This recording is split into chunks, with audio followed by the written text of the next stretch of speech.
بسم الله الرحمن الرحیم. السلام علیکم. بلال جاجی انسانیت خدمتگار تاسو سره مخاطب دی. دا نن ویډیو مرګلو ما سره خامخا وګورئ. دې کې به نن الحمدلله زه تاسو ته د کلي ښکلا هم ښکاره کوم او نن ویډیو مقصد مو څه دی. زما د مشر زوی طیب روخان الحمدلله د قرآن مجید 14مه سپاره ختمه کړه. د ده ډېر غټ ارمان و چې ته به ماله پروګرام کوي، نو خپل مرګلي ماشومان هم ورسره وو، نو د دې زړه ارمان مې هم پوره کړلو د قرآن مجید 14مې سپارې په خوشحالۍ کې، او د کلي ښکلا مې هم په دې ویډیو کې راوسته. چې دا ویډیو تاسو ما سره وګورئ نو ستاسو به ډېره خوښه شي.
په دې کلي کې ټولو نه غټه ښکلا قدرتي چینه، یعنې دې چینې کمال دا دی چې دلته ونه خلک اوبه څښي او دې ځای نه دا اوبه بیا ځي هلته کې لاندې حمام ورته جوړ کړی دی.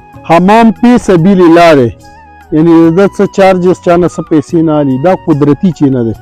نو دا هم پکې ډېره غټه ښکلا دې کلي ته الله پاک ورکړې دی. ډېرې ښایسته اوبه دي.